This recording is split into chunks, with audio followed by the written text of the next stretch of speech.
अस्सलाम वालेकुम students, hope you are doing well. Accounting circle के चैनल के ऊपर खुशामदीद। स्टूडेंट, जैसा कि आपको मालूम है कि हमारा वैल्यूएशन ऑफ अकाउंट रिसीवेबल का चैप्टर चल रहा था और आज के लेक्चर के अंदर हम उसकी प्रॉब्लम नंबर 10 डिस्कस करने वाले हैं, जो कि हमने ईयर 2016 प्राइवेट से क्वेश्चन नंबर 5 लिया गया। ठीक है जी। तो इससे पहले जो हमने क्वेश्चन डिस्कस किया था वो भी हमारा पास पेपर का था और उसके अंदर हमने अकाउंट रिसीवेबल की नेट क्रेडिट सेल के ऊपर बैड डेट्स कैलकुलेट करने की टेक्निक सीखी थी, जिसको इनकम स्टेटमेंट अप्रोच कहा जाता है।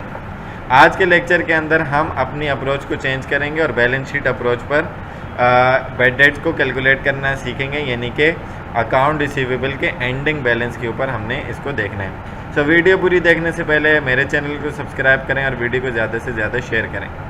क्वेश्चन में आपको कह रहे हैं, following transaction and account balances are taken from the accounting record of Matt traders. Matt traders के अकाउंटिंग रिकॉर्ड और ट्रांजैक्शन बैलेंसेज वगैरह आपके पास गिवन है।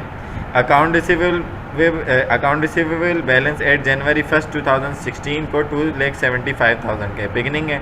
अलाउंस फॉर डाउटफुल अकाउंट आपका क्रेडिट बैलेंस गिवन है 2,750 का। ठीक है, ये ओपनिंग बैलेंस हो गया। The transaction for the year, इस साल के आखिर तक की, यानी कि दिसंबर 31 2016 की पूरे साल की ट्रांजैक्शन ये रही कि आपने उधार पर माल बेचे, सेल्स ऑन अकाउंट 6 लाख का। Sale discount avail by customer, आपने अपने कस्टमर को जो डिस्काउंट दिए वो 15,000 का दिए और कैश कलेक्टेड फ्रॉम कस्टमर 4,75,000 का। ठीक है जी। The company follows the balance sheet approach, company balance sheet approach use कर रही है to estimate uncollectible account. Uncollectible account पे एस्टिमेट करने के लिए 1% ऑफ 1% अप्लाई करेगी किसके ऊपर? अकाउंट रिसीवेबल के एंडिंग बैलेंस के ऊपर। ठीक है जी। तो रिक्वायर्ड के अंदर आपके पास सबसे पहले आपने अबव ट्रांजैक्शन ये तीनों रिकॉर्ड करनी है, एडजस्टिंग एंट्री बनानी है बैड डेट्स की, आपने अकाउंट रिसीवेबल और अलाउंस ऑफ बैड डेट्स का टी अकाउंट बनाना है और फिर पार्शियल बैलेंस शीट भी बनाकर दिखानी है। तो सबसे पहले पहला पार्ट कर लेते हैं। Matt traders journal serial number particular PR debit credit column आपको पता है। तो सबसे पहले उसने ऑन क्रेडिट 6 लाख का सामान बेचा, तो account receivable debit sales credit 6 lakh से to record sold goods on account से नरेशन बन गई। फिर आपने कस्टमर को डिस्काउंट दिया, तो सेल डिस्काउंट आपका कॉन्ट्रा रेवेन्यू है, डेबिट हो गया। अकाउंट रिसीवेबल आपका कम होकर क्रेडिट हो गया 15,000 से, to record the sale discount availed by the customer हो गया। फिर आपने कस्टमर से कैश कलेक्शन की, तो कैश आपके पास एसेट है, डेबिट हो गया और अकाउंट रिसीवेबल जो है करंट एसेट है वो कम होकर क्रेडिट हो गया। तो आपके पास नरेशन आगे to record the cash collection from customer. तो ये आपके पास पहला रिक्वायर्ड कंप्लीट हो गया, आपने एंट्रीज बना ली। अब आपने बैड डेट्स कैलकुलेट करना है, तो बैड डेट्स के लिए सबसे पहले आपको क्या करना पड़ेगा? अकाउंट रिसीवेबल का एंडिंग बैलेंस निकालना पड़ेगा। तो एंडिंग बैलेंस हमने टी अकाउंट से निकाला है, तो ये रहा आपके पास टी अकाउंट। मैट ट्रेडर journal ledger account receivable account. तो जनवरी 1 को इसका बिगिनिंग बैलेंस कितना था? 275,000। सेल्स की वजह से आपका अकाउंट रिसीवेबल डेबिट हुआ कितने का? 6 लाख का। फिर आपका अकाउंट रिसीवेबल 15,000 का क्रेडिट हुआ किसकी वजह से? सेल डिस्काउंट की वजह से। और फिर कैश कलेक्शन की, तो कैश की वजह से 475 का क्रेडिट हुआ। तो यहाँ का अगर मैं टोटल करूँ तो 8,75,000 बनता है और यहाँ का अगर मैं टोटल करूँ तो 4,90,000 बनता है। तो बड़ी साइड डेबिट की 875 आमने सामने दोनों जगह लिख दी।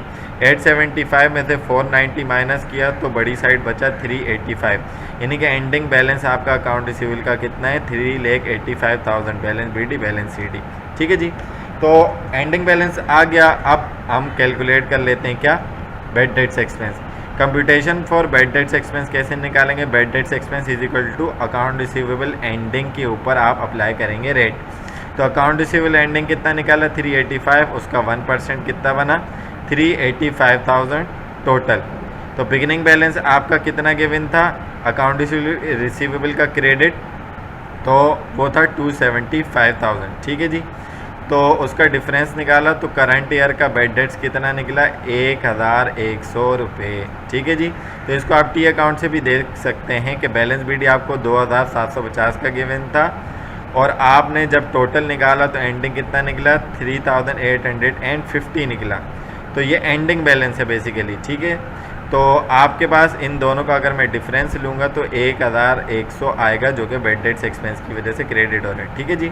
तो अब इससे आपने फाइनल अपनी एडजस्टिंग एंट्री बनानी है। Matt trader adjusting entry fix entry होती है, bad debt expense debit, allowance for bad debts credit 1100 रुपये से to adjust bad debts expense for the year.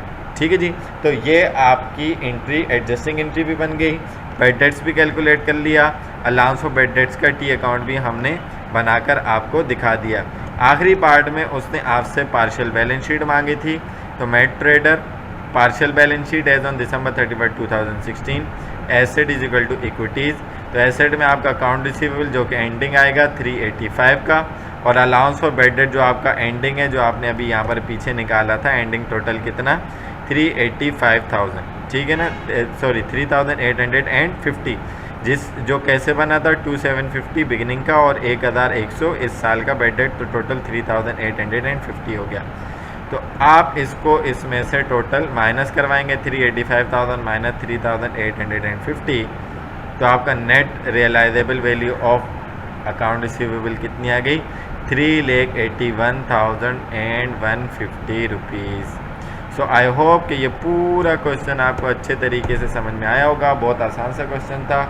अगर इसके अंदर आपको किसी भी किस्म की कन्फ्यूजन होती है तो आप कमेंट सेक्शन में क्वेश्चन करके पूछ सकते हैं।